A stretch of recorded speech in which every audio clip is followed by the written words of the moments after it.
Thanks, Reggie, for joining me in this conversation. Our country right now is going through a lot of racial tension, and I think it is appropriate for us Christians to wrestle with exactly how we should think about racial matters. And I thought of you. Now, for those of you who are watching this, you should know Reggie and I go back. I hate to say this, Reggie, but I think it's 18 years, almost 20 years now.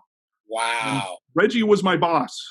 Yeah. I worked for Reggie at Roosevelt Park Christian Reformed Church, where Reggie was a pastor for many, many years. And now Reggie is one of the denominational bigwigs, so to speak. Uh, Reggie, what can you tell us exactly what do you do for the denomination right now? Yeah, I'm the director of diversity, which I get to work with all the ethnic churches and multiracial churches and multi-ethnic churches, diaspora churches all across North America. And I just got that job in February. But before that, I was for 3.5 years the director for both the Office of Race Relations and the Office of Social Justice for the CRC. Thank you, Reggie. Appreciate you taking time to do this. It's been a while since I ran into you at Synod last year, and I still hope to get you out here sometime and preach. I want to come. I want to come. COVID, maybe has to play ball at some point with that, but hopefully reality. Hopefully that can happen. All right, so I think before we begin talking about racism, we need to define it. And the reason I think this is I've heard different people when they talk about racism are talking about different things. Mm-hmm. So Reggie, would you be willing to kind of give a definition of what racism is? Sure. Racism is more than just prejudice. I can say that I don't like white people, but I don't have the capacity to control your life, to make things harder for you. It has to have some kind of catalyst. It has to have some kind of mechanism. And so, plus power. And that is usually equals racism. So prejudice plus power. Yes. And so when this nation began, it had the economic and social power to make Black people slaves. And because of that power, it was able to accumulate even more power to make sure that that institution lasted for 150 some odd years. Now, I could say that I don't like white people because of that, but I don't have the power to switch and say now Black people will now enslave white people. Don't have the power to do that.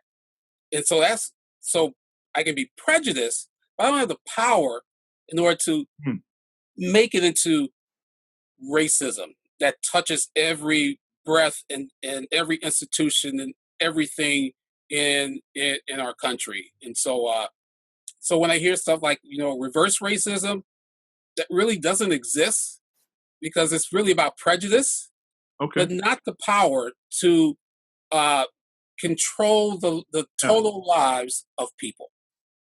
Yeah. So racism then is not just a feeling a person might have towards someone else. Right.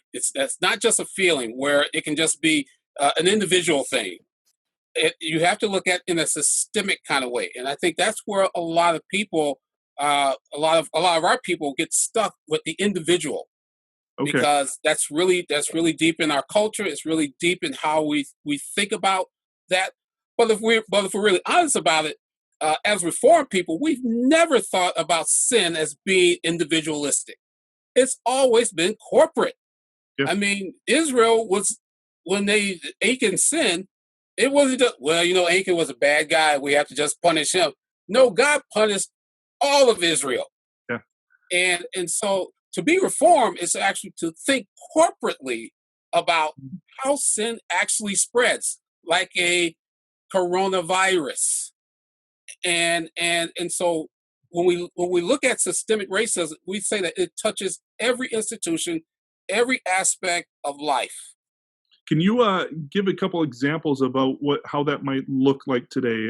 Make it a little more concrete, if you can. Sure.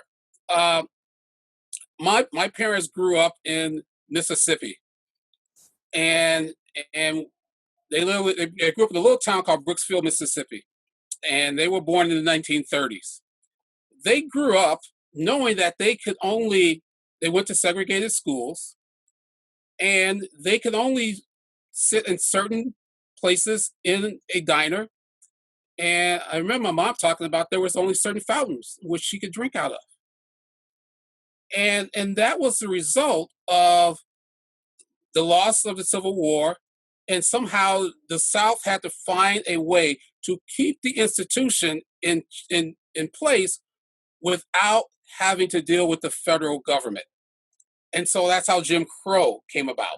And so that's how my parents ended up growing up in a context where there were white fountains and there were Negro fountains. And so they decided to escape that in the late 1950s. And they came to Chicago, in which, I have my origins is because of that. A great one is, why do we have the Voting Rights Act? Hmm. Uh, Don't want anymore. right, because there was a time when, yeah, black folks got the right to vote, with the 14th Amendment right after the Civil War, but a lot of the southern states would not allow black people to vote, and that was done by poll taxes and grandfather clauses and sometimes outright terrorism that prevented them to exercising their right as American citizens. Yeah.